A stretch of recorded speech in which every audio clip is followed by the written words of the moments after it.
चलिए अब क्या क्लास स्टार्ट हो चुकी है, क्या क्लास चल रही है, तो सभी बच्चे एक बार जुड़िए इस क्लास से और सब सेशन को शेयर कर दीजिए ताकि जो इतने बच्चे हैं सभी के सभी इससे जुड़ सकें और हम क्लास को स्टार्ट कर सकें। क्या क्लास को स्टार्ट किया जाए, बोलो सभी स्टूडेंट तैयार हैं क्लास को स्टार्ट किया जाए या नहीं, बोलिए क्या कर रहे हो।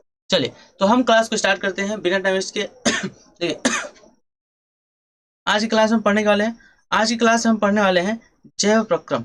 जैव प्रक्रम का क्या देखिए पार्ट नंबर 2 है, जिसमें हमने पहले पार्ट में पाचन तंत्र पढ़ा था पूरा। ये आपका दूसरा पार्ट है जिसमें हम पढ़ने वाले क्या श्वसन तंत्र। श्वसन तंत्र क्या होता है, हर एक चीज को अच्छे से क्लियर करने वाले हैं।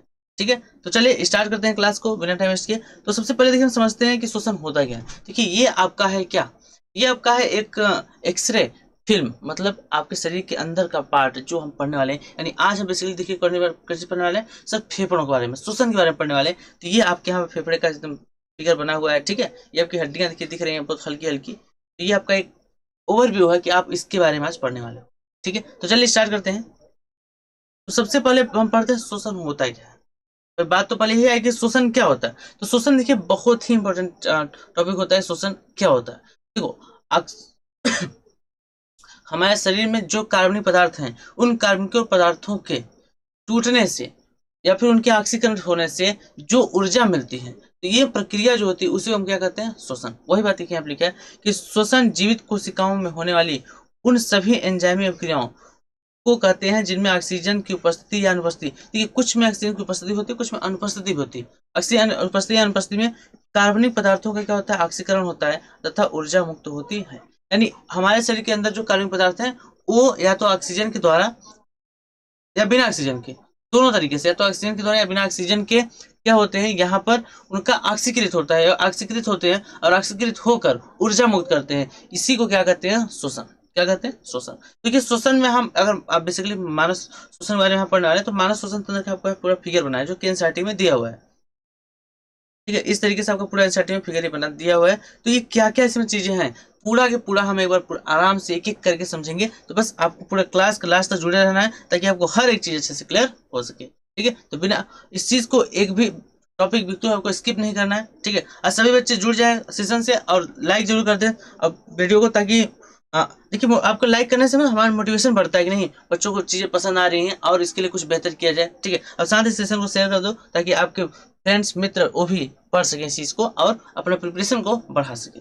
ठीक है चलिए अगला श्वसन के प्रकार।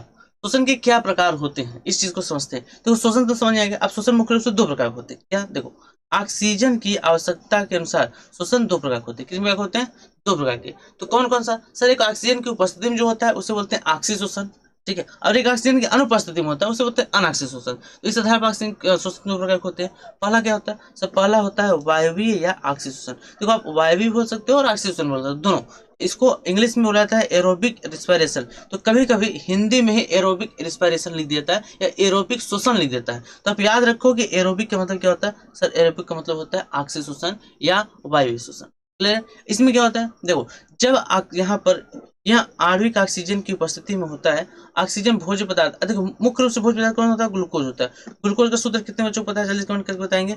ठीक है जितने बच्चे जुड़े हुए हैं सभी बच्चे कमेंट करके बताइए कि क्या होता है ग्लूकोज का सूत्र। देखिए इसका सूत्र होता है C6H12O6। ये आपको ग्लूकोज का क्या होता है, फॉर्मूला होता है।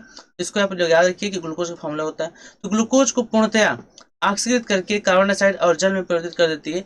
इससे अधिक मात्रा में ऊर्जा मुक्त होती है और यह प्रक्रिया कोशिका द्रव में होती है। याद रखिए प्रक्रिया कहाँ शुरू होती है, कोशिका द्रव में शुरू होती है और माइटोकॉन्ड्रिया में जाकर पूर्ण होती है। इसमें ग्लूकोज का एक अणु 38 एटीपी ऊर्जा देता है। बस ये आपसे क्वेश्चन पूछा गया है एमसीक्यू क्वेश्चन में। 6 कार्बन डाइऑक्साइड CO2 होगा, ये अणु बनते हैं। देखिए ऑक्सी श्वसन या वायवीय श्वसन का पूरा रिएक्शन हम आपको लिख कर दे दे रहे हैं। इस रिएक्शन को आप जरूर याद रखेंगे।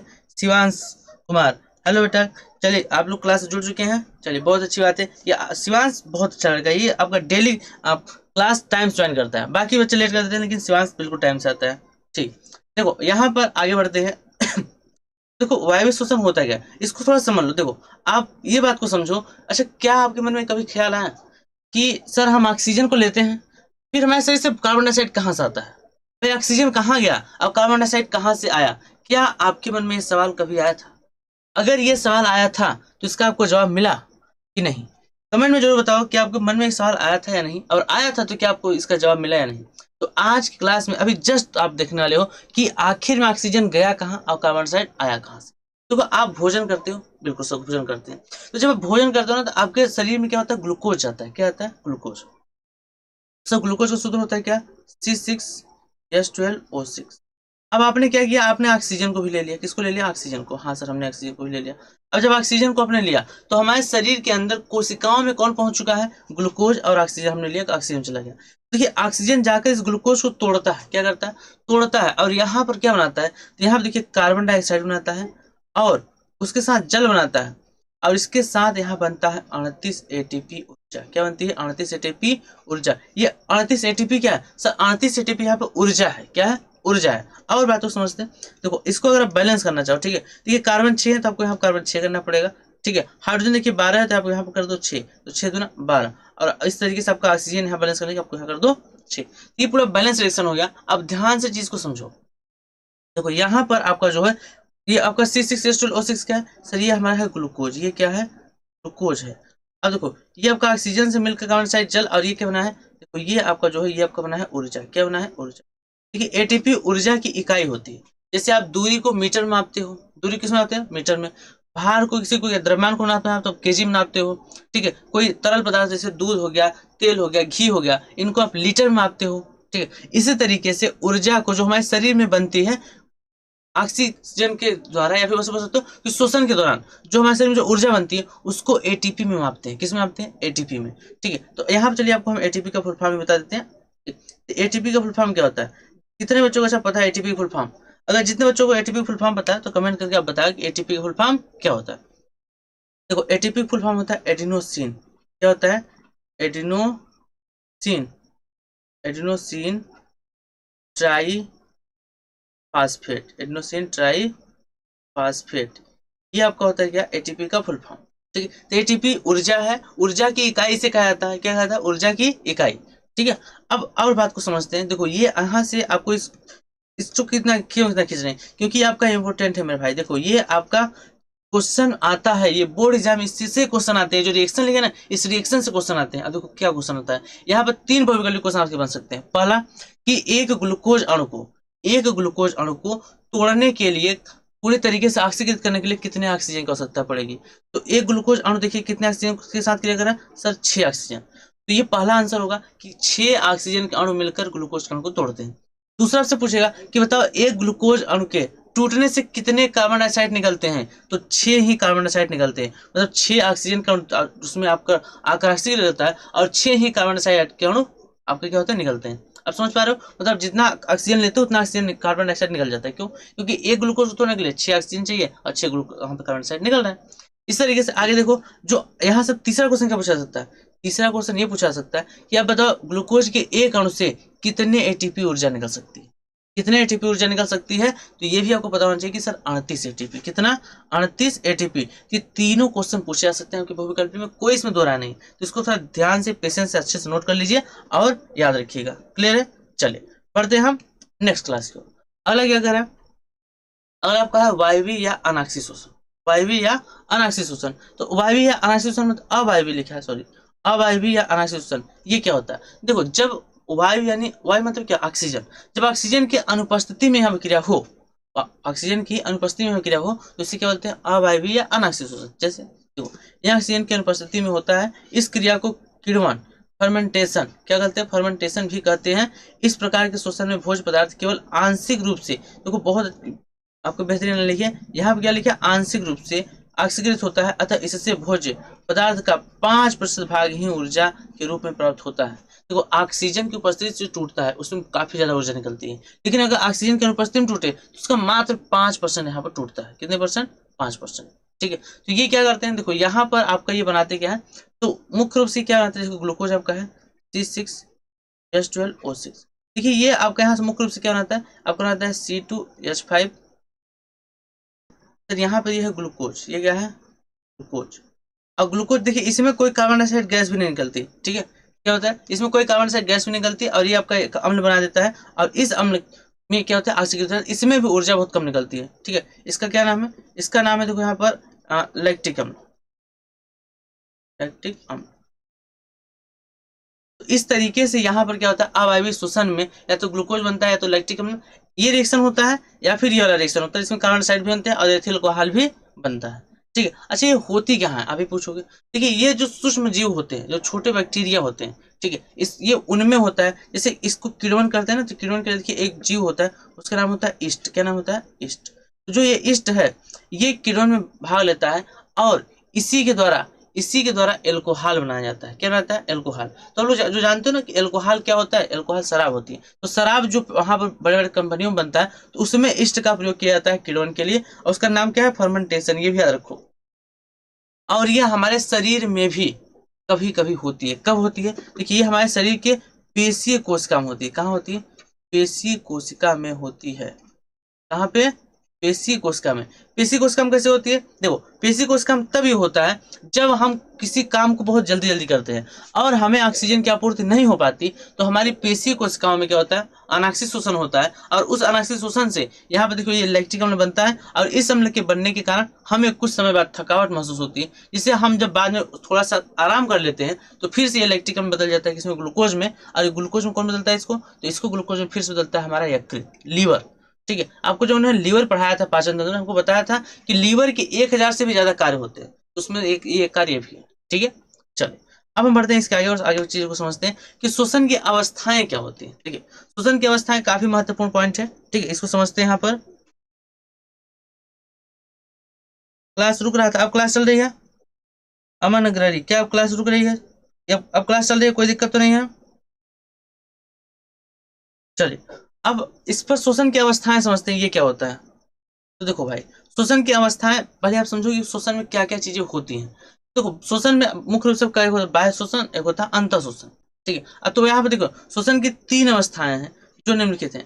पहला आपका होता है बाह्य श्वसन, फिर आपका होता है देखिए फेफड़े में श्वसन, फिर में आता है कोशिकीय स्तर पर श्वसन।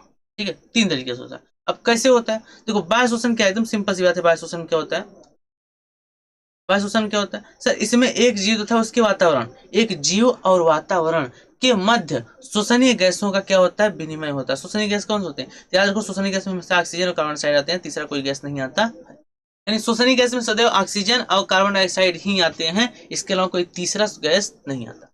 अब बात ये आती है सर कैसे होता है, तो देखो हम यहाँ पर जैसे हैं, तो हमारा चारों तरफ क्या वातावरण है, तो वातावरण से और हमारे बीच गैसों का आदान प्रदान होता है। हाँ सर कैसे होता है, हम ऑक्सीजन को ग्रहण करते हैं और कार्बन डाइऑक्साइड को निकालते हैं। तो ऑक्सीजन को ग्रहण करना और कार्बन डाइऑक्साइड को निकालने की जो प्रक्रिया है, ये आपका है बाह्य शोषण। ये क्या है, बाह्य शोषण, जो हमारे शरीर और वातावरण के बीच होता है। आप ऑक्सीजन कहाँ से लेते हो सर, वातावरण से। कार्बन डाइऑक्साइड कहाँ छोड़ते हो, घर में जाके, नहीं, वातावरण में नहीं छोड़ देते हो।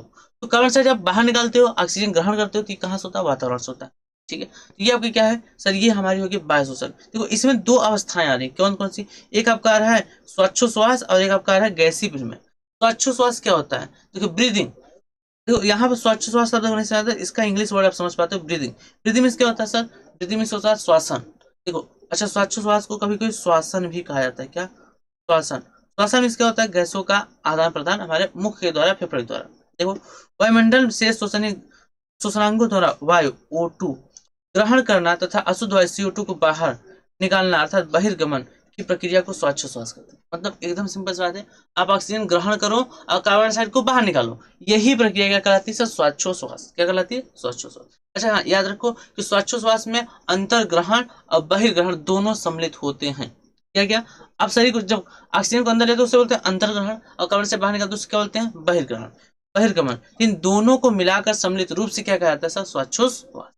क्लियर है, चलो अब आगे देखो गैसीय विनिमय। गैसीय विनिमय क्या होता है, तो गैसीय विनिमय अब ये कैसे होता है, देखो मानव में श्वसन क्रिया में गैसीय विनिमय रुधिर द्वारा होता है। अगर मानव बात की जाए तो मानव जो श्वसन क्रिया होती है वो किसके द्वारा होता है, गैसीय विनिमय द्वारा होता है। ठीक है, परंतु रुधिर स्वयं इन गैसों का परिवहन नहीं करता, परंतु रुधिर स्वयं इन गैसों का परिवहन नहीं करता। अब आप बोलोगे सर ये कैसे होगा, हाँ भाई होता है। अब देखो क्यों ऐसा हुआ, अब तो रुधिर में उपस्थित श्वसन रंजक गैस का परिवहन करते हैं। अब याद रखो, अब चलो आप लोग बताओ आपके शरीर में ब्लड कितने होते हैं, सब ब्लड तो एक ही होता है, लेकिन ब्लड के कुछ प्रकार होते हैं, जैसे WBC, RBC, प्लेटलेट। तो उसमें जो RBC होता है, रेड ब्लड कार्पल्स, यानी लाल रुधिर कणिकाएं, तो उसमें क्या होता है हमारे देखिए रक्त का रंग कैसा, लाल।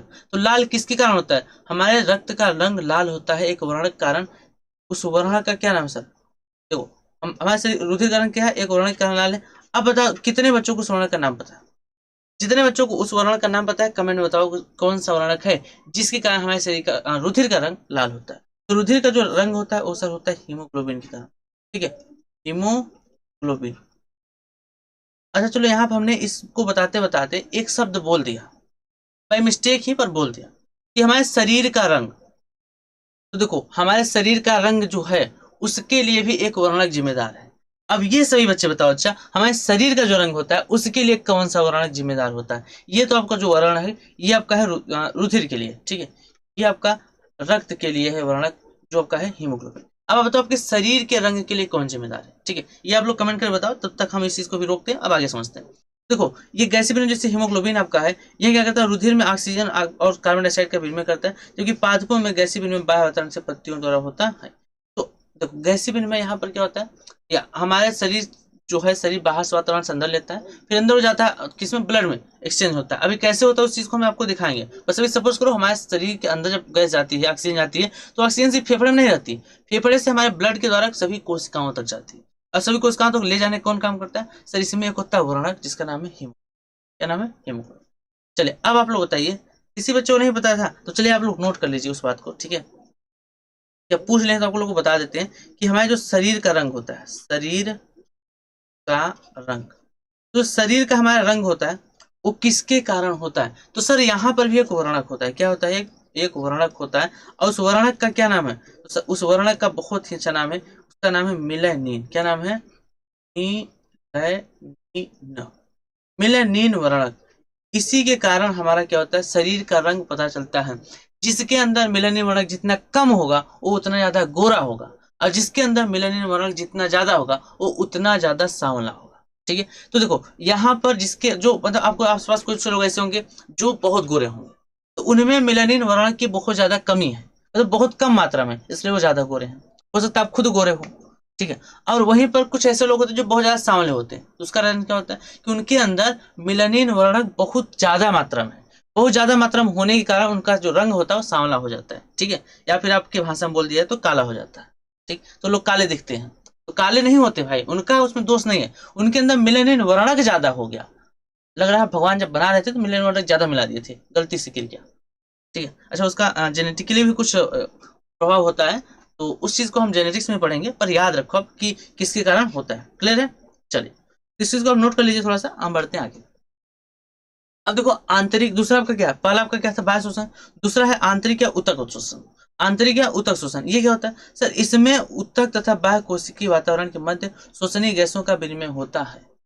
ऊतक हमारा जो होते हैं वो जो अंग जो बने हैं उसके अंदर कुछ ऊतक होते हैं, और द्वारा बाह्य वातावरण के मध्य, बाह्य वातावरण मतलब होता है जो ब्लड जब ले जाता है उसको, तो वहां पर बाह्य वातावरण जो बनता है और ऊतक जो बनता है उनके बीच जो गैसीय विनिमय होता है उसे बोलते हैं आंतरिक शोषण। एक आपका होता है कोशिकीय शोषण। तो कोशिकीय शोषण में क्या होता है, तो कोशिकीय शोषण में आपका होता है यह एक एंजाइमिक नियंत्रण है, यह चरणबद्ध स्टेप बाय रासायनिक क्रिया होती है जिसमें माइटोकांड्रिया के अंदर ग्लूकोज का ऑक्सीकरण होने से अधिक ऊर्जा ऊर्जा युक्त एटीपी अणु उत्पन्न होते हैं, जिनमें ऊर्जा उच्च ऊर्जा बंधों से संचित होती है, और इस प्रकार शोषण एक जैविक रासायनिक प्रक्रिया है। हाँ ये बहुत इंपॉर्टेंट लाइन लिखिए, ये लाइन किसी बच्चों को भूलना नहीं है। देखिए यहाँ क्या है, इस प्रकार जो लिखा ना, इस प्रकार शोषण एक जैव रासायनिक बायोकेमिकल ऑक्सीकरण क्रिया है। देखिए ये क्वेश्चन आपका आता है, ठीक है। इसको जितना हम अंडरलाइन कर रहे हैं, ठीक है, एक बार फिर से अंडरलाइन कर देते हैं। देखिए ये यहाँ से यहाँ तक ये जो लाइन लिखी है, लाइन आपको नहीं भूलना है, क्योंकि ये लाइन बहुत इंपॉर्टेंट है, ये आपका बोर्ड एग्जाम में डायरेक्ट पूछा गया है, ठीक है। ये बोर्ड एग्जाम में आपका डायरेक्ट क्वेश्चन पूछा गया है कि शोषण कौन सी प्रक्रिया है, बहुविकल्पी क्वेश्चन पूछा गया कि शोषण कौन सी प्रक्रिया है। तो आप याद रखो शोषण न केवल जैविक प्रक्रिया है, न केवल रासायनिक प्रक्रिया है, शोषण एक जैव रासायनिक प्रक्रिया है, यानी जीवों में होने वाली रासायनिक प्रक्रिया है, ठीक है। तो इस बात को आप याद रखो, हो सकता है इससे आपका एक नंबर कंफर्म हो जाए, ये आपका यूपी बोर्ड 2025 में पूछ लिया जाए, ठीक है, तो आपको 2025 का एक मार्क्स कंफर्म हो जाएगा। तो इस लाइन को अच्छे से लिख लो और इंपोर्टेंट कर लो, ठीक है। आप जो शॉर्ट नोट्स बनाते हो आप पूरा मत देखो इस चीज को, आपके पास किताब है, किताब पढ़ो, ठीक है। हम चीजों को समझा दे रहे हैं, सब्जों को समझा दे रहे हैं, आप किताब पढ़ लेना, लेकिन जो लाइन यहाँ पर इंपॉर्टेंट बता दे रहे हैं उसको जरूर नोट करो, उसको जरूर नोट करो, क्योंकि जो लाइन हम इंपोर्टेंट बता रहे हैं वो ऐसी वैसी लाइन नहीं है, वो आपको बोर्ड एग्जाम में पूछी जा चुकी है और उसके पूछे जाने की संभावना भी बहुत ज्यादा है, क्लियर है। चलो अब हम बढ़ते हैं इसके आगे, ठीक है।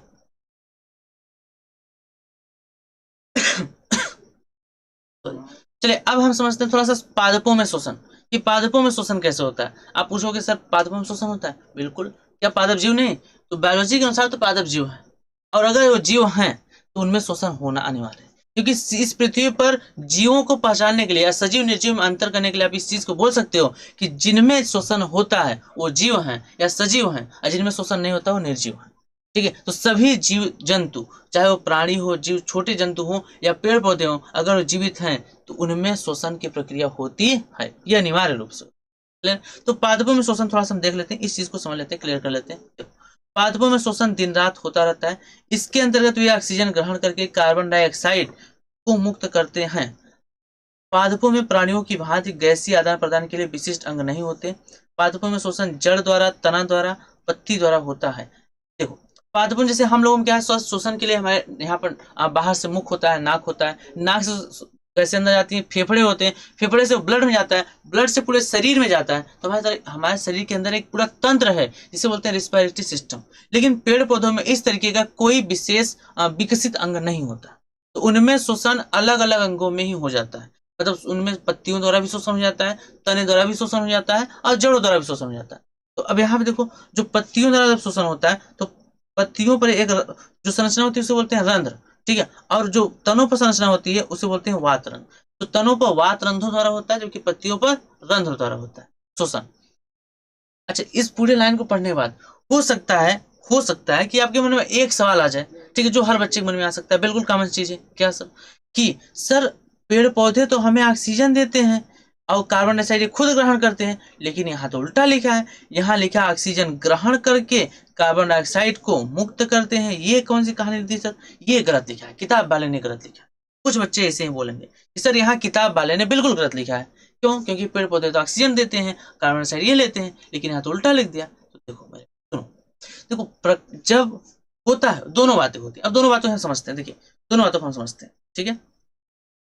देखिए, जब एक प्रक्रिया होती है प्रकाश संश्लेषण, क्या होती है? प्रकाश संश्लेषण। तो प्रकाश संश्लेषण जो प्रक्रिया होती है, इसको इंग्लिश में याद रखो, इसको हिंदी में लिख देता है कभी कभी, फोटोसिंथेसिस। फोटोसिंथेसिस, देखिए फोटोसिंथेसिस जो प्रक्रिया होती है, इसमें होता क्या? इसमें सूर्य के प्रकाश की उपस्थिति में ये कार्बन डाइऑक्साइड लेते हैं, बिल्कुल कार्बन डाइऑक्साइड लेते हैं, जड़ों द्वारा जल आता है, ठीक है, और ये रिएक्शन करके ग्लूकोज बनाते हैं और ऑक्सीजन देता है, और साथ में ही सर जल का भी कुछ निकलता है। अब बात को और समझते हैं डिटेल से। सर यहाँ पर ग्लूकोज के 6 अणु निकलते हैं, इसके भी 6 अणु निकलते हैं, यहाँ पर जल के 12 अणु यूज होते हैं, 6 कार्बन डाइऑक्साइड आते हैं। और थोड़ी सी और बातें सर इसमें, कि ये ऐसा नहीं होता सर, ये प्रकाश की उपस्थिति में होता है। किसका प्रकाश सर? सूर्य का प्रकाश। सूर्य का प्रकाश उपस्थित होता है, और यहाँ पर सर होता है क्लोरोफिल होता है। क्या होता है? क्लोरोफिल।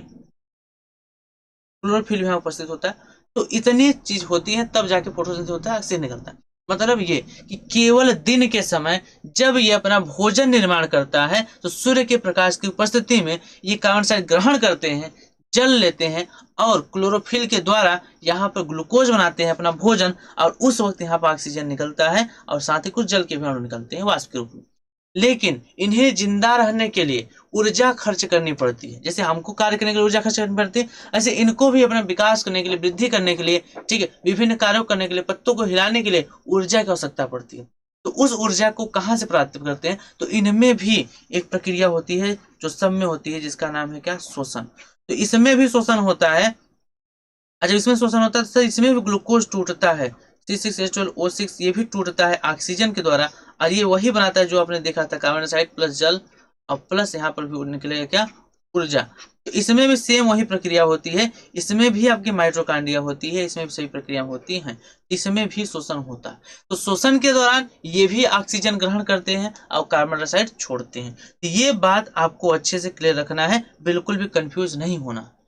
पादपों में भी शोषण होता है, और शोषण के दौरान ये भी ऑक्सीजन ग्रहण करते हैं और कार्बन डाइऑक्साइड छोड़ते हैं। लेकिन अगर देखा जाए ओवरऑल सपोज करो, यहाँ पे आपको एग्जांपल देते हैं, ठीक है, ओवरऑल अगर ये 24 घंटे में इन्होंने प्रकाश संश्लेषण के दौरान 1000 ऑक्सीजन के अणु को बनाया, 1000 क्या बनाया? ऑक्सीजन बनाया, 1000 ऑक्सीजन के जो अणु है उनको बनाया। तो 1000 ऑक्सीजन के अणु बनाया, तो ये केवल उसमें से केवल और केवल यहाँ पर 50 ऑक्सीजन के अणु क्या करते हैं, या इससे भी कम, तो बहुत ज्यादा हमने लिख दिया, 50 से भी कम ऑक्सीजन के अणु को क्या करते हैं, ग्रहण करते हैं। इससे भी कम ऑक्सीजन के अणु ग्रहण करते हैं, बाकी ये वातावरण में ही रहते हैं। क्लियर है? तो इस तरीके से यहाँ पर ऑक्सीजन और कार्बन डाइऑक्साइड का बैलेंस बना रहता है। तो आप लोग कंफ्यूज नहीं होना बात से, ठीक है। तो देखो यहाँ पे जो शब्द दो लिखे थे कि सर ये ग्रहण कर रहा है या मुक्त कर रहा है, इसको क्लियर करने के लिए हमने आपको पूरा एकदम डिटेल किया, ठीक। चलिए अब समझ लेते हैं। तो देखिए यहाँ पे मुख्य रूप से पादपों में 3 जगह से शोषण होता है सर। कहाँ से? एक पत्ती से, एक जड़ से और एक तने से। तो कैसे होता है उसको समझ लेते हैं। तो थोड़ा सा देखिए, नजर डालिए कि जड़ों द्वारा गैसीय विनिमय। जड़ों में क्या होता है सर? मृदा कणों के बीच उपस्थित मूल रोमों का विसरण प्रक्रिया के दौरान गैसों का विनिमय होता है। देखो जो जड़ें हैं उनके अंदर, मृदा के अंदर धंसे हुए, तो मृदा के कणों के बीच भी कुछ ऑक्सीजन के अणु छिपे रहते हैं, दबे रहते हैं। ऑक्सीजन कण क्या होते हैं? छिपे होते हैं, दबे रहते हैं। तो विसरण प्रक्रिया द्वारा ऑक्सीजन जड़ों की सतह द्वारा अंदर चले जाता है और उनके अंदर जो कार्बन डाइऑक्साइड बनता है वो जड़ों से वहीं पर विसरित होकर बाहर चला जाता है। इस तरीके से उनमें शोषण की प्रक्रिया संपन्न हो जाती है। देखो यहाँ पर नीचे देखो, देखो यहाँ पर जब आप आओगे तो इनमें क्या होता है, कुछ ऑक्सीजन के अणु होते हैं जो जड़ों में चले जाते हैं और जड़ों से जो कार्बन डाइऑक्साइड बनता है वो वहीं पे बाहर निकल जाता है। इस तरीके से आपका काम होता है जड़ों में शोषण। आगे देखो लिखा है, देखो लिखा है कि ऑक्सीजन मूल रोम द्वारा विसरित होते हुए मूल कोशिकाओं में पहुंच जाती है और कार्बन डाइऑक्साइड बाहर मृदा में मिल जाती है। विसरण की दिशा पर्यावरणीय अवस्थाओं की तथा पौधों की आवश्यकता पर निर्भर करती है। अभी जो अवस्थाएं हैं किस पर निर्भर करती हैं कि किस प्रकार की मृदा है, वहां की किस प्रकार का वातावरण है, उस पर निर्भर करता है। पर प्रक्रिया यही होती है, ठीक है, कम ज्यादा कैसे भी। अगला, अब सर दूसरा क्या होता है? तो दूसरा आप लोग देख लो इधर। सर दूसरा होता है तने द्वारा गैसीय विनिमय। तने द्वारा गैसीय विनिमय क्या होता है? देखो काष्ठीय पादपों में, यहाँ पर क्या है सर? काष्ठीय पादपों में गैसीय विनिमय तने पर उपस्थित छोटे छिद्रों द्वारा। अब देखो तने पर कुछ छोटे छिद्र उपस्थित होते हैं जिन्हें वातरंध्र कहा जाता है, लेंटिकल्स कहा जाता है। क्या कहा जाता है?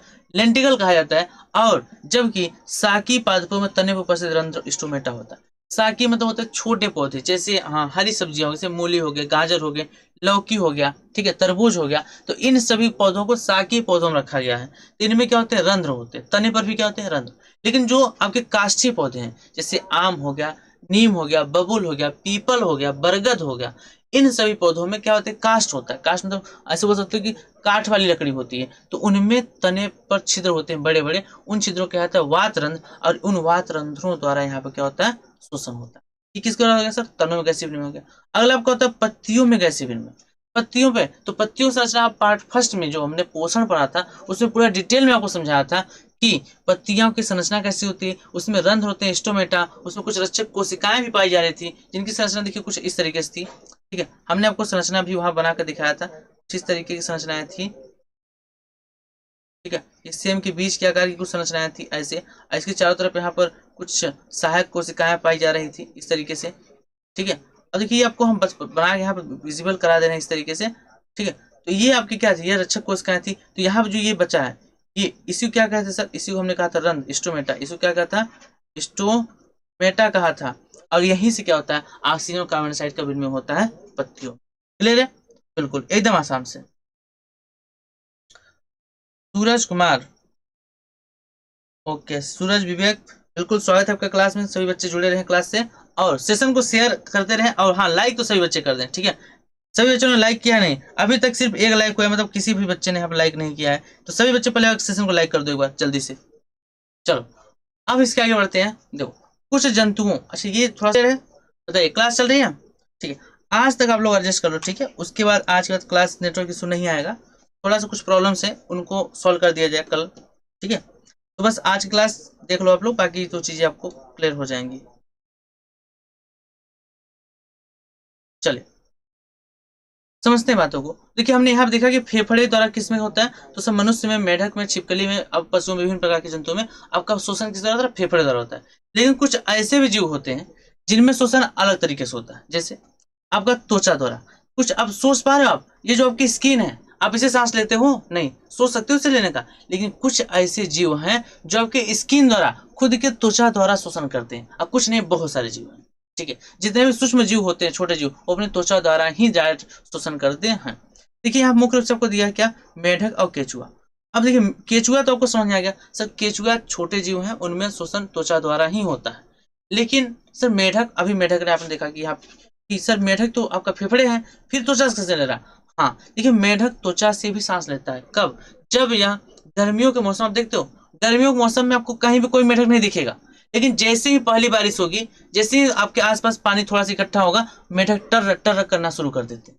कहाँ से आए वो मेढक? इतना जल्दी पैदा कहाँ से हुए? तो वो मेढक कुछ समय के लिए अपने आप को ग्रीष्म काल में क्या करते हैं, सुप्ता अवस्था में लेकर चले जाते हैं, मतलब अपनी त्वचा से सांस लेते हैं, किसी एक स्थान पर क्या करते हैं, अपने आप को छिपा लेते हैं, वहां सिर्फ अपनी त्वचा से ही सांस लेते हैं, वहां पर फेफड़ों सांस नहीं लेते। इस तरीके से ये घटनाएं चलती हैं। ठीक है, आगे क्लोम। क्लोम में से होता है गिल्स, फेफड़े, तो फेफड़ों द्वारा भी कुछ जीव सांस लेते हैं, लेकिन याद रखिए क्लोम से मुख्य रूप से जलीय जीव में होता है। किस में होता है? जलीय जीवों में। अब जलीय जीव कौन से हैं?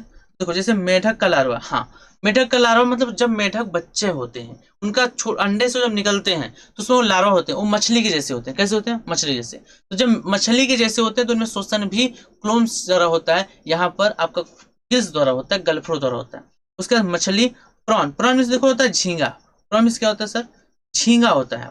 झींगा एक प्रकार की मछली ही है, जलीय जीव है, पर ये मछलियों की कैटेगरी से अलग है, इसलिए इसको कभी मछली में नहीं लिखा जाता, अलग से लिखा जाता है कि झींगा अलग है और मछलियां अलग है। ठीक है, लेकिन ये भी पानी में पाया जाता है, उसी मछलियों की तरह ही संरचना इसकी कुछ होती है। ठीक है, आप लोग इसको एक बार देख लीजिएगा। हालांकि हम झींगे का यहाँ पर फिगर नहीं लाए हैं। क्या आप लोग फिगर देखना चाहते हो? ये फिगर नहीं है झींगे का, आप लोग कहोगे तो हम दिखा देंगे। ठीक है, तो कितने बच्चे चाहते हैं कि फिगर दिखा दिया जाए? अगर आप चाहते हो तो कमेंट करो, अभी आपको फिगर दिखा देंगे। ठीक है, नहीं तो फिर अगर समझ पा रहे हो तो अच्छी बात है, आगे बढ़ते हैं। देखो, श्वसन नाल। श्वसन नाल को ट्रेकिया बोलते हैं, ये हम लोगों में भी पाया जाता है, लेकिन इससे हम डायरेक्ट श्वसन नहीं करते। दिखाएंगे अभी आपको। श्वसन नाल जो है ट्रेकिया, नाम याद रखिए, अभी आपको दिखाएंगे। तो ट्रेकिया हम लोगों में पाया जाता है, लेकिन हम ट्रेकिया द्वारा डायरेक्ट श्वसन नहीं करते। तो कुछ जीव ऐसे हैं जिनमें केवल श्वसन नाल ही पाया जाता है और उसी तरह शोषण करते हैं। इसमें मुख्य रूप से आपके केवल और केवल कीट आते हैं। कीट, जो छोटे छोटे कीट नहीं होते हैं, उन कीटों में श्वसन नाल पाया जाता है, श्वसन के। आगे समझते हैं। सामान्य शरीर सतह द्वारा, ठीक है, जनरल बॉडी सरफेस द्वारा। हाँ देखिए, अमीबा, स्पंज, हाइड्रा, ये सब क्या है? ये सब आपके सूक्ष्म जीव हैं, छोटे जीव हैं, एक कोष की सूक्ष्म जीव हैं। इन सभी में क्या होता है कि सर शरीर की सतह द्वारा ही ऑक्सीजन अंदर चला जाता है, कार्बन डाइऑक्साइड बाहर आ जाती है। तो सतह द्वारा जब जाता है, क्योंकि इनमें आप बोलोगे सर त्वचा द्वारा नहीं, देखो त्वचा विकसित जीवों में होता है, जो बड़े जीव हैं, लेकिन ये एक कोष की जीव है। अमीबा आपका ये है, देखो ये अमीबा आपका, ये अमीबा हो गया। ठीक है, अब इस अमीबा में क्या करोगे? ये केवल एक कोष की जीव है, तो इसकी शरीर का सिर्फ सतह कोष का झिल्ली है बस, उसका भित्ति भी नहीं है। तो यहां से डायरेक्ट क्या होता है? झींगा।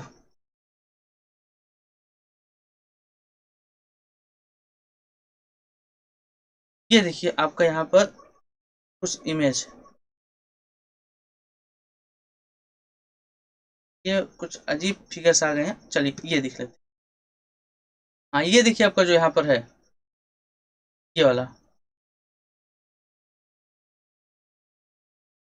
ये जो है यहाँ पर आपका, ये वाला, ये आपका क्या है यहाँ पर? झींगा है। ठीक है,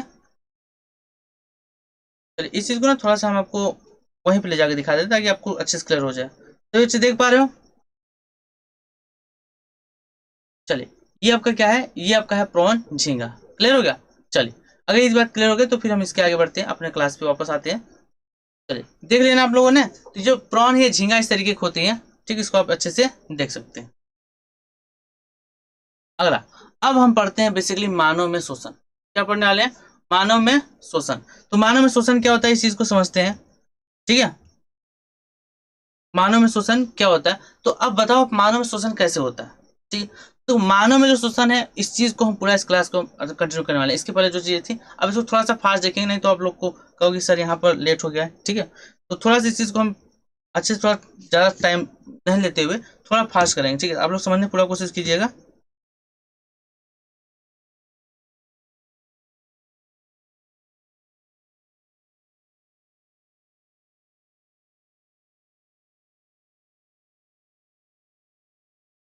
चलिए, तो मानव शोषण क्या होता है? देखो, मानव में शोषण के लिए विशिष्ट अंग या शोषणांग पाए जाते हैं। ये शोषणांग मिलकर शोषण तंत्र का निर्माण करते हैं।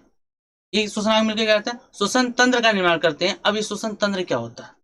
तो सर श्वसन तंत्र हमारे शरीर में विभिन्न अंग मिलकर जो श्वसन प्रक्रिया को करवाते हैं, जो क्या करते हैं? श्वसन प्रक्रिया को करवाते हैं, उन्हें बोलते हैं श्वसन तंत्र।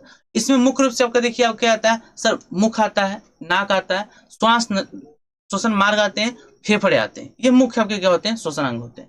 अब एक एक करके हम सबको समझेंगे। देखो यहाँ पर आपको जो इमेज है इसमें आपको दिख रहा होगा कि क्या हो रहा है इसमें। देखो ये हम क्या करते हैं, नाक से और मुख से सांस लेते हैं। ये आपका आता है यहाँ से, देखिए ये पूरा एक नली है, यहाँ तक जाती है। ये आगे चलकर दो भागों में बढ़ जाता है, जो हमारे दोनों फेफड़ों में जाता है। एक आपका इस तरफ चला जाता है, देखो एक आपका इस तरफ चला जाता है। ओके, आपको क्लियर इसमें नहीं हो रहा है तो हाँ कुछ अलग लेते हैं। देखो एक आपका इस तरफ चला जाता है और एक आपका इस दिशा में चला जाता है, तो दोनों फेफड़ों में नली चली जाती है। क्लियर है। चलिए अब आगे बढ़ते हैं। तो इसमें क्या करना है, मानव में मुख्य रूप से श्वसन फेफड़े होते हैं। अब याद रखो, मानव मुख्य रूप से जो श्वसन अंग होते हैं क्या होते हैं, फेफड़े होते हैं, जो वक्ष गुहा में कशेरुक दंड तथा पसलियों द्वारा बने एक अस्थि पंजर से घिरे रहते हैं। फेफड़े श्वास नली अथवा वायुनाल एवं नासा मार्ग द्वारा बाह्य वातावरण द्वारा संबद्ध रहते हैं। यानी यहाँ पर क्या होता है, जो हमारे फेफड़े होते हैं वो हमारे पसलियों, पसलियों मतलब क्या होता है, जो अस्थि पंजर होता है। अस्थि पंजर होता है पिछले भाग होता है, पसली आपके आगे से होती है, तो ये वक्ष भाग में होता है। ठीक है, यहाँ पर वक्ष भाग में यहाँ पर होता है, पसलियों के अंदर। पसलियां क्या करती हैं, हमारे फेफड़े की सुरक्षा करती हैं कि कहीं कोई सामने से अगर धक्का ना मार दे, कि पता लगा किसी को गुस्सा हमारे ऊपर आ गया और वो क्या किया, कहा आज तुम्हारे फेफड़े में हम हाथ डाल देंगे, तो क्या किया, ऐसे मुक्का बांधा और मार दिया ऐसे, और आपके फेफड़े के अंदर हाथ चला गया उसका, तो क्या होगा, दिक्कत आ जाएगी। तो उसको बचाने के लिए, सुरक्षित रखने के लिए हमारे शरीर के ऊपर क्या पसलियां होती हैं, जो फेफड़े को एकदम सुरक्षात्मक अवश्य देती हैं, आवरण देती हैं, जिससे हम बाह्य वातावरण से या बाह्य आघातों से सुरक्षा हो पाती है। क्लियर। चलिए अब इन सभी बातों के करके समझते हैं। तो सबसे पहला आप बताओ वायु कहाँ से लेते हो। सर वायु हमारे शरीर में इंटर कहाँ से होती है, मुख से और नाक से। कहाँ से, मुख से और नाक से। तो देखो नासिका मार्ग एवं नासा मार्ग, ये क्या है, शरीर से क्या होता है, मुख से ये अंदर जाते हैं। देखो श्वसन अंगों का प्रथम भाग नासिका कहलाता है। यानी आप जो श्वसन अंग, हम मुख से सांस ले लेते हैं, लेकिन कब, जब हमें नाक से सांस नहीं ले पाते हैं, कम पड़ता है तब। लेकिन अब हम बात करें श्वसन तंत्र की, स्टार्ट करते हैं। देखो आपका जो नाक है ये क्या होते हैं सर, ये श्वसन अंग के पहले अंग होते हैं, जहां से वायु इंटर करता है। ठीक है, यह दो बाह्य नासा छिद्रों के द्वारा बाहर खुलता है। यह दो बाह्य नासा छिद्रों के द्वारा बाहर खुलता है। नासिका के मध्य एक नासा पट पाया जाता है। नासिका के मध्य क्या होता है, एक नासा पट पाया जाता है, जिसके कारण नासा गुहा या नासा वेश्म दो भागों में क्या होती है, बढ़ जाती है। अच्छा बताओ, नाक आपका बाहर से अगर देखोगे तो सर एक ही है, लेकिन जब आप देखते हो तो इसमें दो छिद्र हैं। कैसे, तो इसके बीच में एक नासा पट पाई जाती है, जो नाक को हमें दो भागों में बांट देती है। इसलिए हमको लगता है कि दो नाक है, और नाक तो एक ही है, उसमें छिद्र दो हैं। ठीक है, और दोनों आते आगे चल के एक ही छिद्र में खुलते हैं। ऐसा नहीं कि दोनों अलग अलग पाइप से जा रहे हैं अंदर तक, नहीं, अंदर जाएंगे दोनों एक ही पाइप हो जाते हैं।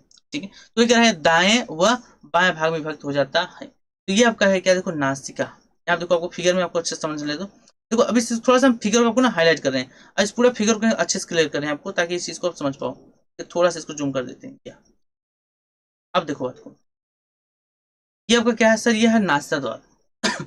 नासा द्वार से देखिए यहाँ से क्या होता है, यहाँ से आपका क्या होता है, गैसें आती है अंदर, और यहाँ से देखिए मुंह आता है, ये दोनों आगे यहाँ मिलती हैं, इसे क्या बोलते हैं सर, इसे बोलते हैं ग्रसनी। क्या बोलते हैं, ग्रसनी। अब ग्रसनी में क्या होता है, ग्रसनी में आपका यहाँ पर ये ग्रसनी आप आगे दिखाएंगे आपको कि ग्रसनी में भोजन भी जाता है और आपका हवा भी, यानी वायु भी जाती है, दोनों। फिर आगे चल के देखिए यहाँ पे एक कंठ होता है। क्या होता है, कंठ, जो वायु और भोजन के अलग अलग मार्ग को प्रसिद्ध करता है कि भाई वायु इधर जाएगा, मार्ग इधर जाएगा। ठीक है, अब देखो कंठ के नीचे आपका क्या होती है, श्वास नली होती है। क्या होती है, श्वास नली। ये श्वास नली आगे जाती है और दोनों तरह के फेफड़ों में खुलती है। तो जब खुलती है तो दो भागों में बढ़ती है, तो इनको क्या कहते हैं, इन दोनों का कहता है यहाँ पर श्वसनी। क्या कहता है, श्वसनी। दोनों जो फेफड़े जाते हैं उन्हें क्या कहते हैं, श्वसनी कहते हैं। फिर ये श्वसनी आगे चलकर बहुत सारी शाखाओं बढ़ जाती है, उन्हें क्या कहते हैं, श्वसनिकाएं कहते हैं। और लास्ट में जाकर कहाँ मिलती है, कुपिकाओं में मिलती है। कहाँ मिलती है, कुपिकाओं पर। और ये आपका क्या है सर, ये आपका है डायाफ्राम। क्लियर है, ये आपको हो गया फुफ्फुस, ये हो गया डायफ्राम। क्लियर है। चलिए अब इसके आगे हम बढ़ते हैं, चीजों को समझते हैं। दूसरा क्या है सर, ग्रसनी। चलिए यहाँ पर हम एक आपको हैंड फिगर बना देते हैं ना, आप बोलोगे सर फिगर नहीं समझ में आया, तो आपके लिए यहाँ पर एक फिगर ड्रा कर देते हैं। ठीक है, थोड़ा सी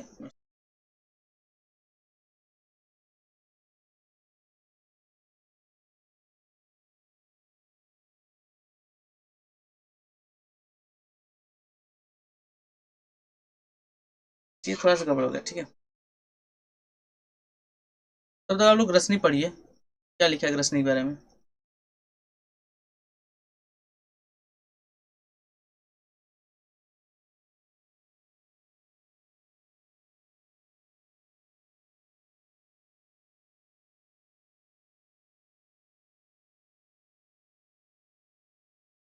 ये आपका देखिए, ये आपका एक फिगर हो गया। अब बात को समझिए, यहाँ पर होता क्या है, तो यहाँ पर देखिए आपका नाक और मुख दोनों से क्या होती है, यहाँ पर ये ऐसी इस तरीके से नलिकाएं आती हैं ऐसे, यहाँ से मुख से आ गया सर, ऐसे मिल गया ऐसे। अब देखो यहाँ मुख मिलता है तो ये दोनों खुल जाते हैं एक ही जगह। अब देखो यहाँ पर क्या होता है, इसका नाम क्या होता है, इसका नाम देखिए होता है क्या, इसका मतलब सर नासा मार्ग। ये नासा मार्ग है, ये क्या है, नासा मार्ग। ठीक है, ये आपको हो गया नासा मार्ग। अब उसके बाद ये आपको क्या हो गया, नासा मार्ग। अब फिर यहाँ पर आगे चलकर ये आपका यहाँ खुलती है, इसका नाम है ग्रसनी। ये क्या नाम है, इसका नाम है ग्रसनी। क्या नाम है, ग्रसनी। अब ग्रसनी के बाद इसको क्या करते हैं, यहाँ पर ग्रसनी के बाद यहाँ पर देखो एक चीज आ रहा है कि इस तरीके से यहाँ पर ना क्या होता है कि एक कंठ बनता है। क्या बनता है, कंठ। यहाँ पर मतलब दो नल क्या होती है, एक हमारा भोजन वाला आहार नल होता है और एक होता है श्वास नली। देखो श्वास नली और यहाँ पे कंठ होता है, ये दोनों शिफ्ट होते रहते हैं। आपको देखो समझा देते हैं आप थोड़ा सा, ये दो तरीके से ये पाइप लगी होती है ऐसे। अब देखो यहाँ पर एक ही ढक्कन होता है, एक ढक्कन होता है ये ऐसे। अब ये ढक्कन कभी इस पे शिफ्ट होता है, कभी इस पे शिफ्ट होता है, दोनों पर शिफ्ट होता रहता है। तब देखो ये मुख्य रूप से आपका क्या होता है, हमेशा ही होता है भोजन वाले पर। किस पे होता है, देखो ये आपका क्या है, ये आपका है भोजन वाला, और आपका ये वायु वाला। कौन वाला, वायु। ये आपका कौन सा है, वायु वाला। देखो ये हमेशा किस पे होता है, जो है ये आपका होता है भोजन वाले पर। लेकिन जब कुछ निगलते हो तो ये शिफ्ट हो जाता है वायु वाले पर, और वो हम निगल लेते हो अंदर चला जाता है, फिर चला जाता है भोजन वाले पर। ठीक है, इस तरीके से, क्योंकि हमारी सांस हमेशा चलती रहती है। भोजन हम कभी कभी करते हैं, कभी कभी कुछ निगलते हैं, तो जब निगलते हैं तो ये कहाँ जाता है, उठ कर इस पर आता है, और जब निकल चुके हैं फिर से वापस चला जाता है। इस तरीके से चीजें होती हैं। तो यहाँ पर देखो इसके बाद क्या होता है, यहाँ से एक नली आगे निकलती है, और इस नली का नाम क्या होता है, इस नली का नाम होता है श्वास नली। अब इस श्वास नली आगे चलकर दो भागों में बढ़ जाती है। कितने भागों में बढ़ जाती है, दो भागों में। श्वास नली आगे चलकर दो भागों में बढ़ जाती है ये, और ये आपका इससे देखो ऐसे। अब ये आपका क्या हो गया, दोनों लंग्स हो गए, फेफड़े हो गए। ठीक है, अब थोड़ा सा और डिटेल करते हैं। देखो ये आपकी ग्रसनी थी। अब यहाँ पर ना कुछ इस तरीके की वलय होते हैं ऐसे, ऐसे कुछ वलय होते हैं इसके चारों तरफ। अब ये वलय क्या है, ये वलय हैं आपके, देखो ये आपके हैं उपास्थि में। क्या है, उपास्थि में, उपास्थि में अर्ध वलय होते हैं, अर्ध वलय। ये क्या होते हैं, उपास्थि में अर्ध वलय होते हैं, जो सामने से क्या होते हैं, श्वास नली पर। देखो इस नली का क्या नाम है, यहाँ पे जो नली है, इस नली का क्या नाम है, इस नली का नाम है श्वास नली, और इसी को कहते हैं ट्रेकिया। क्या बोलते हैं, ट्रेकिया। जो आपको हम पीछे बताए थे कि हमारे अंदर ट्रेकिया पाया जाता है, ये श्वास नली है, ट्रेकिया। यही श्वास नली की चारों तरफ क्या होती है, उपास्थि में अर्धवलय होते हैं। क्या होते हैं, अर्धवलय। ये इसको सिकुड़ने से बचाते हैं। ये सामने से होते हैं, अंदर जाकर पीछे जो क्या होते हैं, पीछे से पूरा नहीं होते, ऐसे नहीं चारों तरफ से बंद नहीं होते, पीछे से कम होते हैं, लेकिन आगे से पूरा होते हैं। क्यों, ताकि ये दबे नहीं। कभी ऐसा ना हो कि ये नली, हमने सांस लिया, सांस जाना बंद हुआ और वो बंद हो गया, अब जाम हो गया, अब ना अंदर गैस जा रही ना बाहर गैस आ रही, तो आप तो अपने आप ही मर जाओगे, क्योंकि गैस के विनिमय नहीं होगा। इसलिए पहले से यहाँ पे क्या है, उपास्थि में क्या होती है, वलय होती है, जो उसको चिपकने से रोकती है। ये आगे चलकर दो भागों में बढ़ जाता है। देखिए अब ये क्या है सर, ये हमारे यहाँ फेफड़े। क्या है, फेफड़े हैं। और ये फेफड़ों के यहाँ बीच में ये क्या है, देखो ये जो अलग हुआ है, इसको क्या बोलते हैं, इसको बोलते हैं श्वसनी। क्या बोलते हैं, श्वसनी। ये आपका हो गया पूरा मानव श्वसन तंत्र। ठीक है, इसको हम डीप में आगे भी समझेंगे, ऐसा नहीं कितना ही है। ठीक है, चलिए क्लियर है। चलो अब हम बढ़ते हैं इसके आगे, वायुनाल। वायुनाल क्या होता है सर, यहाँ पर अगर बात करें वायुनाल का, तो ये क्या है, वायुनाल का है, वायुनाल को निम्न दो भागों में बांटा जाता है। कितने भागों में, दो भागों में। अब कौन कौन सा, देखो ग्रसनी में आपका क्या आता है, ग्रसनी में आपका वायुनाल। देखो ग्रसनी था, ग्रसनी नीचे जो वायुनाल लिखा है, यही आपका क्या है सर, यही आपकी श्वास नली है, श्वास नली। ठीक है, या श्वास नाली बोल सकते हो। तो श्वास नली है। अब इसको दो भागों में बांटा गया। पहला देखो स्वरयुक्त कंठ द्वार, स्वर युक्त कंठ द्वार। ये क्या है, यहाँ ग्रसनी में पीछे किंतु निगलन द्वार से आगे होती है, यानी ग्रसनी के पीछे होती है लेकिन निगलन द्वार से आगे होती है। और एक छिद्र होता है, यह वायु को ग्रसनी से घाटी द्वार, घाटी द्वार बोलते हैं, ग्लाटिस बोलते हैं। ठीक है, ग्लाटिस की सहायता से श्वास नाल में पहुंचता है। इसके ऊपर उपास्थि का बना एक ढक्कन होता है, जिसे घाटी ढापन कहते हैं, जो भोजन निगलते समय घाटी द्वार को बंद कर देता है। देखो जो हम आपको चीज समझाया वही चीज यहाँ पे लिखा है। क्या, कि जो स्वरयुक्त कंठ द्वार होता है, यहाँ पे क्या होता है, यही चीज होती है। ये भोजन वाला होता है, वायु वाला होता है। तो ये हमेशा भोजन वाले पर रहता है, लेकिन जैसे आप कुछ निगलते हो तो ये वायु वाले को बंद कर देता है। ठीक है, भोजन वाला खुल जाता है, फिर वहां से वो भोजन अंदर चला जाता है। जैसे भोजन अंदर जाता है, फिर से वायु वाले को खोल देता है और भोजन वाले को बंद कर देता है। ये है आपका क्या, घाटी ढापन। ठीक है, घाटी ढापन। तो आप लोग को कंफ्यूजन होगी क्या है, तो यही घाटी ढापन। आगे बढ़ते हैं।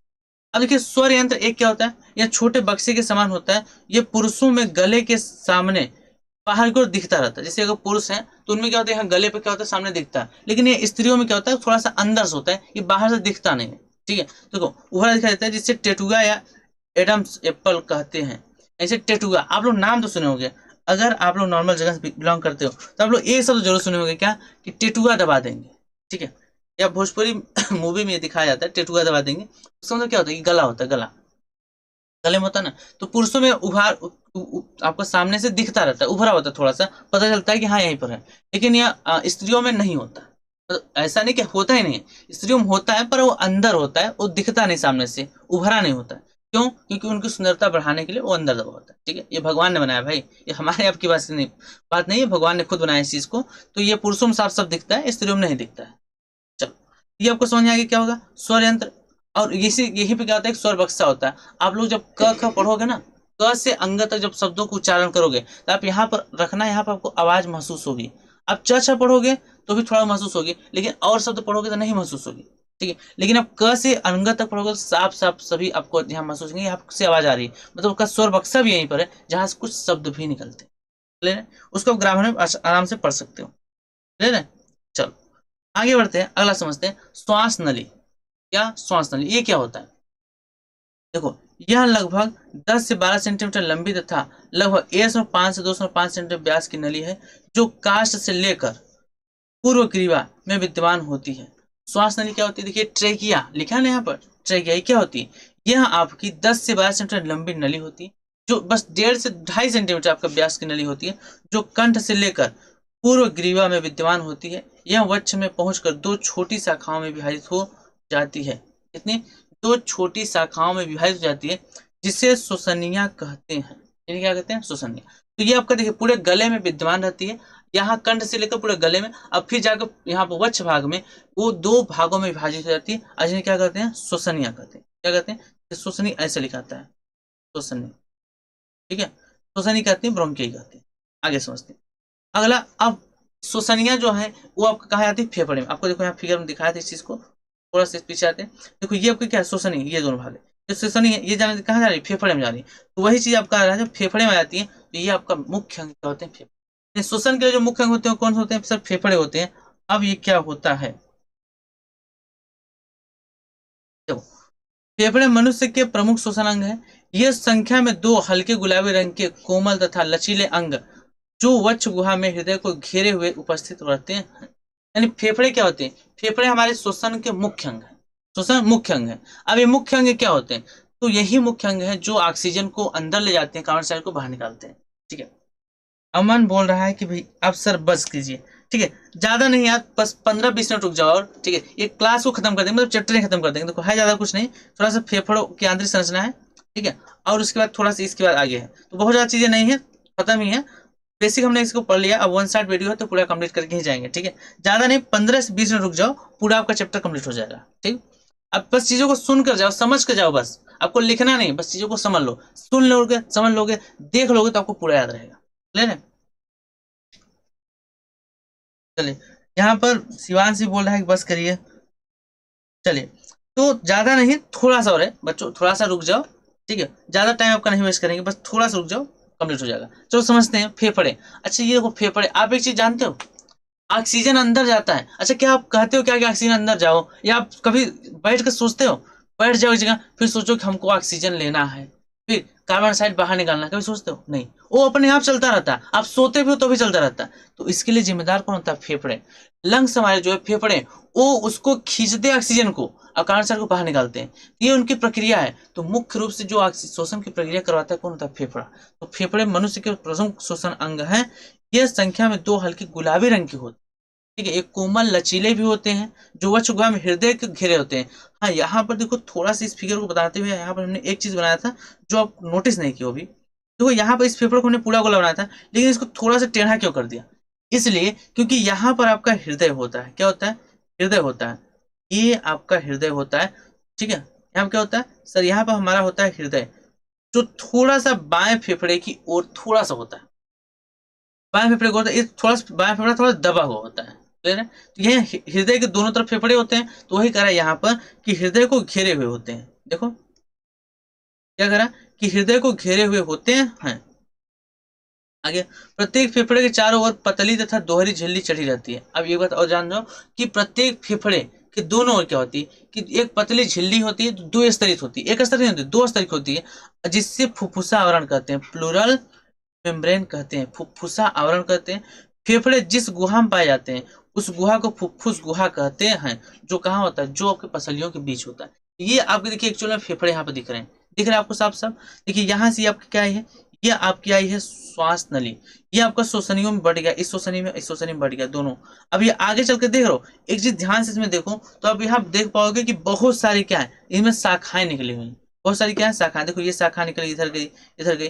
तो आपके जो श्वसनियाएं थी, जो श्वास नली से भरी थी दो श्वसनियाएं, वो दोनों श्वसनी बहुत सारी शाखाओं में बढ़ जाती है। उन्हें इस विभिन्न प्रकार से इस तरीके से प्राथमिक श्वसनी, द्वितीय श्वसनी, श्वसनिकाएं कहते हैं, और जो लास्ट में कुपिकाओं में जाकर अंत हो जाते हैं उनका। ठीक है, तो उनको अब देखते हैं थोड़ा सा। ठीक है, फेफड़ों की आंतरिक संरचना को समझते हैं, ये ज्यादा डिटेल में समझते हैं। ठीक है, यही मेन टॉपिक है, यहाँ से क्वेश्चन बनते हैं, इसको थोड़ा समझ लो आप लोग, ध्यान से सुन लो क्या होगा सर। देखो, फेफड़ों की बाह्य सतह चिकनी व सपाट होती है। फेफड़ों की बाह्य सतह कैसी होती है, चिकनी व सपाट होती है, परंतु आंतरिक संरचना में मधुमक्खी के छत्ते की भांति अनेक वायुकोष्ठ पाए जाते हैं।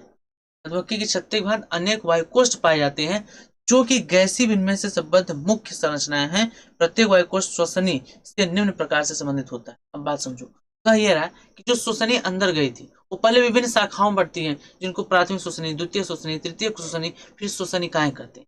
इन श्वसनिकाएं का जो अंतिम छोर होता है वो जाकर एक मधुमक्खी के छत्ते ऐसी गुब्बारे से संरचना खुलती है, जिन्हें बोलते हैं क्या, कुपिकाएं। देखो उन चीजों का आप यहाँ देखो।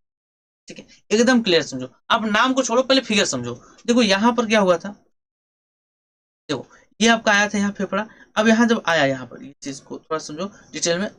ये देखो जब आया यहाँ पर तो क्या हो गया, पतली पतली शाखाओं में बढ़ गई, बिल्कुल सर शाखाओं में बढ़ गई। अब शाखाओं में बढ़ते बढ़ते यहाँ लास्ट में देखो यहाँ पर क्या हुआ, ये अंतिम में खुला है। अब इस चीज को आपको थोड़ा जूम करके दिखाया, जूम करके देखो तो यहाँ पर ये जो लास्ट में संरचना आती है, इस तरीके की गुच्छे नुमा संरचना, एकदम अंगूर गुच्छे नुमा संरचना या मधुमक्खी छत्ते से संरचना में खुलती है ये। अब इसमें क्या है, देखिए इस पर क्या होता है, इस पर रुधिर केशिकाओं का पूरा जाल फैला, क्या फैला होता है, रुधिर केशिकाओं का पूरा जाल फैला होता है, और ये रुधिर केशिकाओं का जाल फैला होता है। अब यहाँ पे क्या होता है, देखो ध्यान से, ऑक्सीजन, इस चीज को यहाँ देखो, ये ऑक्सीजन अंदर आता है, भाई आपने सांस लिया पूरा अंदर आया, इसमें इस गुहा में आया, ऑक्सीजन यहाँ चला जाता है, किसमें, इसमें चला जाता है ब्लड में, और ब्लड से जो कार्बन डाइऑक्साइड होता है कहाँ चला जाता है, फिर से इस गुहा में। इस तरीके से शोषण होता है, ये आपका मुख्य क्षेत्र होता है, मुख्य स्थान होता है, जहां पर फेफड़े के अंदर ऑक्सीजन और कार्बन डाइऑक्साइड का आदान प्रदान होता है। क्या होता है, कार्बन डाइऑक्साइड और ऑक्सीजन का आदान प्रदान। तो समझ पा रहे हो, तो इस तरीके से करोड़ों की संख्या में, कितना, करोड़ों की संख्या में कुपिकाएं होती हैं। इनको क्या कहा जाता है, देखो इनको कहा जाता है यहाँ पर, इनको कहा जाता है कुपिकाएं। क्या कहा जाता है, कुपिकाएं। कि करोड़ों की संख्या में कुपिकाएं होती हैं, जिनमें पूरा रुधिर जो होता है, रुधिर केशिकाएं फैली हुई होती हैं, जहां से ऑक्सीजन आपका उनमें जाता है ब्लड में, और ब्लड से जो कार्बन डाइऑक्साइड होता है चला जाता है फेफड़े। ये प्रक्रिया होती है। वही चीज यहाँ देखो लिखा था आपको। देखो प्रत्येक श्वसनी श्वास नली के दो भागों, प्रत्येक श्वसनी श्वास नली के दो भागों में बांटती है।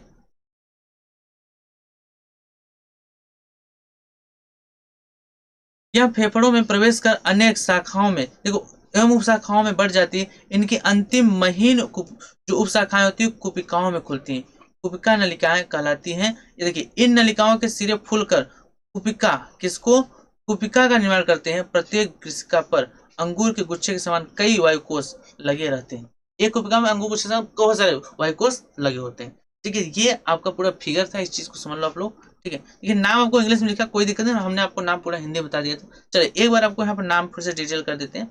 ठीक है, तो हिंदी में आप समझ लो। ठीक है, ये नोजल कैविटी लिखा है, मतलब इसे बोलते हैं नासा गुहा, बोलते हैं क्या, नासा, क्या बोलते हैं, नासा गुहा। देखो ये फायरिंग्स मतलब आपका क्या होता है, तो फायरिंग्स मतलब आपका होता है ग्रसनी। क्या होता है, ग्रसनी। ठीक है, लैरिंग्स आपका क्या होता है, लैरिंग्स आपका देखिए यहाँ पर होता है घाटी ढापन, घाटी ढापन। ओके, और ट्रेकिया देखा श्वास नली होती है, क्या होती है, श्वास नली।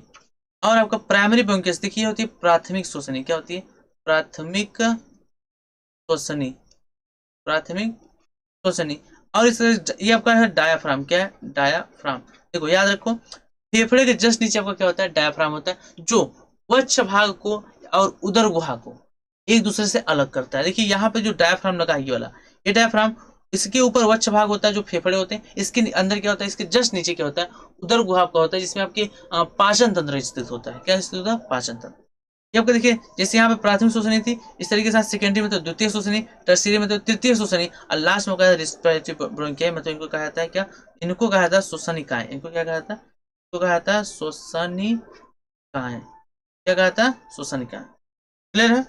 चलिए तो ये आपका पूरा हो गया क्या श्वसन तंत्र के संबंधित संरचनाएं। अब इन कुबिकाओं की संरचना भी आपको अच्छे से क्लियर हो जानी चाहिए। ठीक है चलिए बढ़ते हैं इसके आगे। आगे है वायु कोष्ठ की आंतरिक संरचना।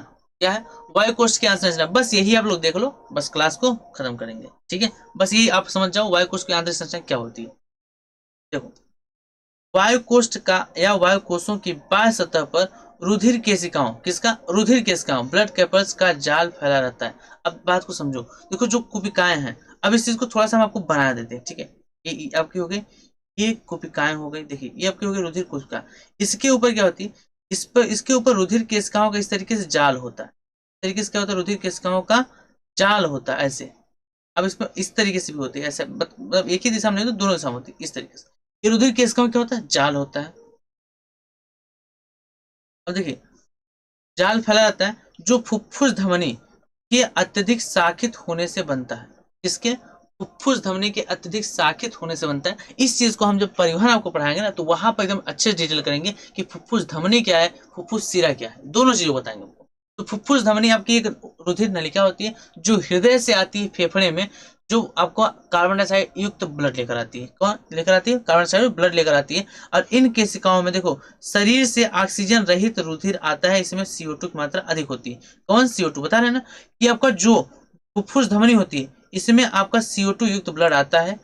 वायु कोषों में CO2 बाहर विसर्जित हो जाता है, और यहाँ पर आने के बाद CO2 क्या होता है अंदर चला जाता है, विसर्जित हो जाता है। और O2 रुधिर केशिकाओं से क्या होता है, O2 रुधिर केशिकाओं से इनमें चला जाता है। और फिर ये जो जो शाखित केशिकाएं थी, ये वायु कोष को वायु युक्त लेकर रुधिर केशिकाएं आपस में मिलकर, देखो बात बहुत अच्छी लिखा है, आपस में मिलकर रुधिर वाहिनियों का निर्माण करती हैं, और ये अपेक्षाकृत मोटी होती है तथा फुफ्फुस शिरा का निर्माण करती हैं। क्या यहाँ पे लिखा था, इस चीज को हम पूरा एकदम डिटेल आपको समझाते हैं, थोड़ा सा आप लोग गहराई समझिएगा। ठीक है देखिए बहुत ज्यादा जूम कर दिए, मतलब ऐसे समझ सकते हो कि इलेक्ट्रॉन सूक्ष्मदर्शी से इसको जूम कर दिए हैं। अब इससे ज्यादा जूम नहीं हो पाएगी। ठीक है अब देखो हुआ ये, यहाँ से एक नली है जो मोटी नली थी, अब ये नली आकर यहाँ पर बट गई। सपोज करो बट गई, बस समझो पतली हो गई। ठीक ऐसे, ठीक है ये अब पतली हो गई, इस पर आ गई, बिल्कुल सही इस पर आ गई। अब ध्यान समझना आप लोग। ठीक है